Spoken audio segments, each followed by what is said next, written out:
नमस्कार प्यारे विद्यार्थियों, आप सभी 10वीं बोर्ड के विद्यार्थी ध्यान दें कि ये जो लेसन है ये आज लास्ट समाप्ति की ओर है।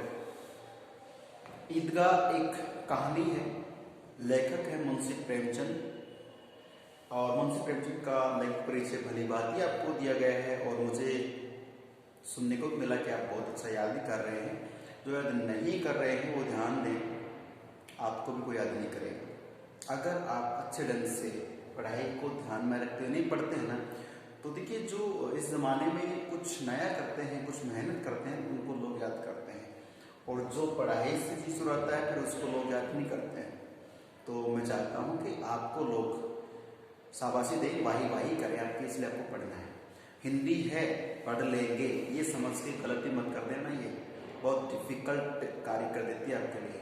सो लेसन चाहे कैसा भी हो, ये कहानी जरूर है, लेकिन आज भी अगर इस कहानी में से प्रश्न पूछा जाए तो आप सकपका जाएंगे, टेंशन में आ जाएंगे। ऐसे ऐसे प्रश्न है इसमें, ठीक है ना। ऐसा नहीं कि कहानी ही लिखना ही, आपको कहानी नहीं लिखनी है, कहानी के अर्थ के आधार पर कुछ प्रश्न आएंगे, उनका उत्तर देना होगा, ठीक है। ऐसा नहीं कि कहानी आए, प्रश्न आया, मैं लिख दिया कैसे कैसे पूरा पेज भर दिया, नंबर नहीं मिलेंगे।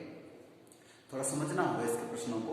तो ध्यान दें प्यारे विद्यार्थियों, आज ईदगाह कहानी का हम दी एंड करने वाले हैं। कैसे? मुंशी प्रेमचंद द्वारा रचित ये कहानी जो है बहुत ही भाईचारे की, प्रेम की, यथार्थ जीवन पे आधारित एक गरीब व्यक्ति की जिंदगी में सूझबूझ कहने से या बादाम खाने से बुद्धि नहीं आती है, अपने आप आ जाती है। कैसे आती है इस कहानी में देखा आपने, ठीक है। तो देखिए कि जो बाकी बच्चे थे वो क्या क्या करके लाते हैं, पैसे वालों के जो बच्चे होते हैं वो अपने बचपन को किस अंदाज से जीते हैं, और जो गरीब होते हैं उन बच्चों का जीवन भी बदकिस्मती से बचपन तो रहता ही नहीं है, बहुत जल्दी वो परिपक्व हो जाते हैं, बहुत जल्दी उन्हें सीखने को मिलता है, क्योंकि कहते हैं कि जैसे हम देखते वैसा ही सीखते हैं। तो यहाँ पे हामिद भी एक बच्चा ही तो है, लेकिन उसकी सोच समझ में कितना अंतर है। वो फालतू की चीज नहीं खरीद रहा है, फालतू की क्या खाने पीने से तो अच्छी है, लेकिन वो नहीं खरीद पा रहा है। क्यों? क्योंकि उसे कुछ हो रही, तो उसकी बुद्धि लब्धि, उसकी दृष्टि, उसका जो साइकोलॉजी है, उसका दृष्टिकोण कितना अलग है वो देखिए। अब और बाकी बच्चों को कोई मतलब ही नहीं कि घर में मम्मी के हाथ जले, कुछ भी को मतलब नहीं। उन बच्चों में और हामिद में अंतर करना है कि ये ऐसा क्यों है और वो ऐसे क्यों है। ये जो ईदगाह नाम की जगह है, ईद का जो मेला है, ये किस प्रेम की ओर अग्रसर रहता है, भाईचारे का त्योहार है। चाहे लोग कैसे लड़े बोले, लेकिन वो वहां पे जाके एक होते हैं। वो भाईचारे का, प्रेम का त्योहार है।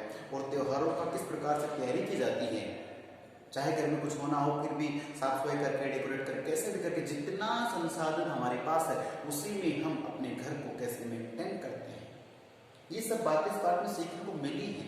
तो लेखक जो मुंशी प्रेमचंद है वो यथार्थ परक, मैं फिर कह रहा हूँ, तो पूछूंगा ये किस प्रकार के लेखक, यथार्थवादी लेखक है, जो घटनाएं घट चुकी होती हैं उनको लेकर पाठ लिखते हैं, या फिर ये मानिए कि जो समाज का सच्चाई है वो बयां करते हैं ये, ठीक है।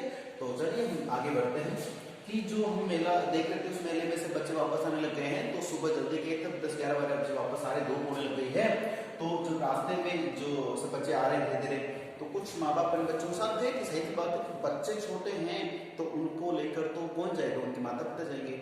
और यहाँ एक अभागा हामिद है जिसके माता पिता तो है ही नहीं इस दुनिया में, दादी को पालती हूँ, ठीक है, दादी गुजर जाता है, वो कैसे चल के वहाँ पे आएगी। तो वो बच्चा हामिद जो स्वयं ही मेले में जाता है, स्वयं ही वापस आता है, और दादी का दिल कचोट रहा था, मन पसीज रहा था, चिंता में था। क्यों? क्योंकि भाई सबके माता पिता अपने बच्चों को लेकर जाएंगे। अब मेले में तो भीड़ होती है, वहां को लेफ्ट राइट ध्यान लगता है कि लेफ्ट में चलो, राइट में नहीं, वहां तो फिर आप समझते हैं। और उस जमाने की कहानी जब शिक्षा मतलब केवल कुछ लोगों को थी, बोलचाल, हाँ वैसे रिस्पेक्ट बहुत ज्यादा कर रहे थे एक दूसरे के। मेले में, मेले का मतलब बोलते हैं ना कि मेला मेली का, धक्कम पेली का या रुपया धेली का, तो ये कुछ बातें ही हैं कहावतों के आधार पे। कभी लोगों की मुहर्रम चलती है कि मेले में धक्का मुक्की लगेगा, या फिर धक्कम पेली, रुपया धेली, या तो रुपया पैसा से कुछ खरीद पाएंगे, है ना। ये मेला मेली का यानी कि मिलने का, यही तो मेला है। मेला मेली का मेल मिलाप का है। पता नहीं कौन कौन लोग कहाँ कहाँ से अपने पिछड़े हुए लोग थे मिल जाते हैं, बैठते हैं, बातचीत करते हैं, उसे मेला कहते हैं। तो यहाँ इस मेले में जो हामिद की दादी चिंता कर रही थी कि पता नहीं बच्चा कहीं भाई भीड़ में दब जाए, मर जाए, कुछ भी हो जाए, है कि नहीं। लेकिन हामिद जो बालक छोटा है, लेकिन बुद्धि लब्धि जो है, उसकी सोच समझ है, वो बड़ों से भी ज्यादा अच्छी है। आपने देखा किस प्रकार से मिठाइयाँ मन करता कि ले लो, लेकिन पैसे नहीं इसलिए इग्नोर कर देता है। खिलौने अरे मिट्टी के टूट जाएंगे ये कह के अपने दिल को तसल्ली देता है। लेकिन चिमटा, जो उसे पता था कि दादी की उंगलियां जलती हैं, ये चिमटा लेके जाके दूंगा तो दादी की उंगलियां नहीं जलेंगी, इतनी बड़ी सूझबूझ स्पार्ट में निकल के आती है। देखिए कि रास्ते में महमूद ने हामिद को फल दिए।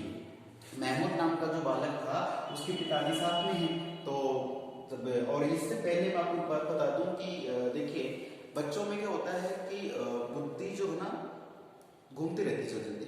तो सारे बच्चे ना मेरे जैसे बाहर निकले समय देखो मेरे पास बिस्ती है, मेरे पास सिपाही है, मेरे पास वकील है, मेरे पास खंजरी, इस तरह से वो अपने अपने खिलौने का प्रदर्शन कर रहे हैं। तो हमें सोचा यार इन्होंने तो अपना मतलब वो अपने अपने खिलौने के बारे में बताते कि मेरा जो सिपाही है ये डाकुओं पे भारी पड़ेगा, चोरों को पकड़ेगा, है ना, बिस्ती पानी भर के लाएगा, खंजरी से हम इससे खेलेंगे, वकील साहब केस लड़ेंगे हैं। तो सब अपना अपना खिलौनों का या अपने उससे खिलौने में जो चित्र है उनका बता रहे हैं वर्णन। अब हामिद कहता है काय के खिलौने तुम्हारे, मेरा जो रुस्तम हिंद चिमटा है ये एक बार घुमा किसी का पड़ गया तो तुम्हारा बिस्ती, तुम्हारा सिपाही सब के छक्के छुड़ा देगा, और क्या तुम्हारे खिलौने मिट्टी के टूटी मिट्टी हो जाएंगे। अब ऐसे में सारे बच्चे बात तो सही है, तो मेरा रुस्तम हिंद है, इसमें कंधे पर रख लो तो बंदूक लगता है, हाथ में तो चिमटे भाई ये फकीर बाबा का चिमटा लगता है, कितना अच्छा है, चूल्हे में लोहे में जलाओ, लोहे में जलेगा नहीं, बरसात में गलेगा नहीं, न उड़ेगा न सूखी, मतलब हर वस्तु हर मौसम में वो परफेक्ट हो गया। तो जब हामिद ने अपने उस लोहे के चिमटे के गुण बताए तो सारे बच्चे उसकी तरफ अरे वास्तव में तो बहुत अच्छा खिलौना है भाई। कहते ना आप उठ लो कहते वही बात हो रही कि मैं इससे चूल्हे में डालूंगा आग में, लेकिन जलेगा नहीं, इसे धूप में रखूंगा तो भी नहीं जलेगा, बारिश में रखो तो भी नहीं गलेगा, और तुम्हारे खिलौनों को तो ऐसा ही नहीं, तुम तो बारिश में गल जाएंगे, ऊपर से छोड़ो टूट जाएंगे।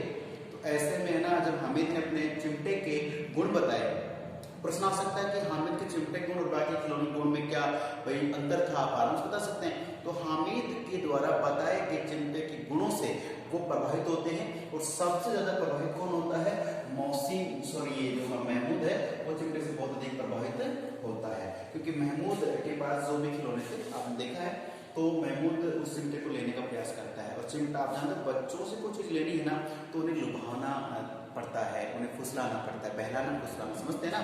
तो वो क्या करता है कि हामिद ये जो महमूद है, महमूद के पिताजी महमूद को रास्ते में जब भूख लगी महमूद के पिताजी महमूद को खाने के लिए कुछ फल देते हैं, और वही फल क्या है वो हामिद को देता है कि तू भी, और बाकी बच्चों को महमूद ने फल नहीं दिए। बच्चों में होता है कि जो बेस्ट मित्र है, घनिष्ठ मित्र, उसको दे देंगे और बाकी को दिखा दिखा के लोग खाते हैं। तो ये होता है बचपन में, हालांकि बड़े बच्चे होते हुए किसी को बांट के भी खा सकते हैं चीजें। तो महमूद को जी बाकी को नहीं दिए, बात करते हैं कि जो महमूद है वो चिमटे से बहुत प्रभावित, और यही कारण था कि उस हामिद को लालच देकर चिमटा देखना चाहता था, कौन, ये महमूद। और अब ये मेले से काफी दूर आ गए हैं, तो वापस जाकर सबकी इच्छा होती है कि हम भी चिमटा खरीद लें, लेकिन आप कहते हैं कि आप पछताई क्या खाओ जब चिड़िया चुग गई खेत।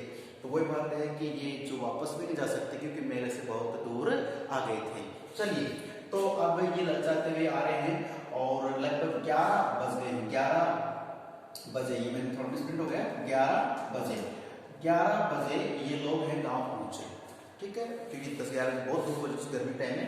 तो 11 बजे गांव पहुंचे और मौसीन जो है जैसे घर पे गया तो उसकी बहन ने कहा कि भैया क्या लाए मेले में से। तो मौसीन के पास क्या था, बिस्ती था, मोहिन के पास क्या था, बिस्ती था। अब मोहिन की बहन है वो बिस्ती को ला भैया मुझे दिखाओ, तो कहते देखो देखो बिस्ती, वो दिखाता है, जैसे बहने लिया थोड़ा सा खेल लिया उससे, और खेलने के बाद इसे देख रही थी कि वो थोड़ा हाथ से छूटा के टूट गया, और टूटते ही बिस्ती को तो दुख हुआ ना हुआ, मौसिन को बहुत हुआ।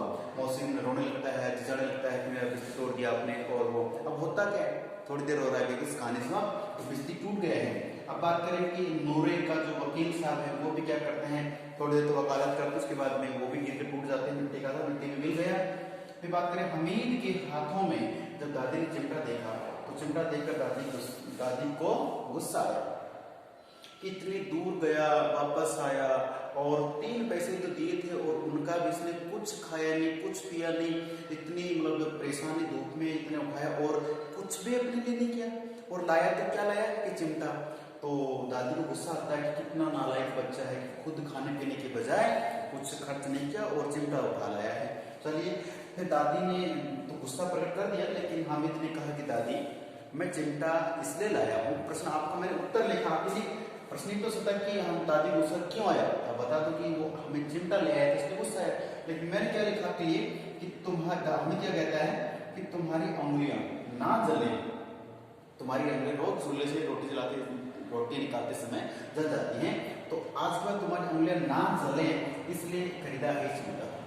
ये बात जब हामिद ने अपने छोटे से प्यारे से मुख से, बहुत प्यारा छोटा सा बच्चा है और अपने मुंह से, इतनी छोटा बच्चा है, छोटे मुंह से इतनी बात, बड़ी बात कहता है, तो दादी की आंखों में आंसू आ जाते हैं। कितना मासूम चेहरा, कितना मासूम बच्चा है और सोच समझ कितनी है, अपने लिए कुछ नहीं खरीदा और मेरी कितनी चिंता रखता है, और रखे भी क्यों ना, वही उसकी माँ, वही उसका पिता, उसके लिए तो ऐसे में वो दादी क्या करती है, तो दादी की आंखों में आंसू आ जाते हैं और आंसू बहाती दादी हमें को दुआएं देती है कि भगवान करे तेरी उम्र जो है लंबी हो, है अल्लाह तुझे खुशियां बख्शे, इस तरह से कुछ आशीर्वाद दे रही है। तो प्यारे विद्यार्थी, इसी अंदाज से ये पाठ समाप्ति की ओर है। मैं चाहता हूँ कि इस पाठ में से आपको जो याद करने की बातें, हाँ कुछ वर्ड्स इसमें जो उर्दू शब्दावली के हैं वो अगर आपको डाउट्स हो लगे तो पूछ से जरूर, ठीक है। तो इस पाठ में से देखना कि कौन कौन तो मेले में गए थे और क्या क्या खरीद के लाए थे, ठीक है, और रास्ते में उन्होंने क्या खाया है, क्या क्या शरारतें उन्होंने की है, टिटोरियां उन्होंने की है। क्योंकि प्रश्न आ जाए, बड़ा प्रश्न चाहे 6 नंबर का है 4 नंबर आ जाए कि ईदगाह मेले की मेले पूर्व से लेके और बच्चों के क्रियाकलाप का वर्णन कीजिए। तो आप किस अंदाज से करेंगे कि मेले में कैसे कैसे गए हैं, क्या क्या शरारतें वहाँ पे की है, क्या क्या अटकेलियाँ की हैं और किस प्रकार से समापन है। तो आपको इस पाठ को प्लीज एक बार रीडिंग लगानी है, पढ़ना है, समझना है, नहीं समझ में आए तो पूछना जरूर है, ठीक है। अब मिलते हैं हमारे नेक्स्ट टॉपिक में, तब तक के लिए नमस्कार, धन्यवाद।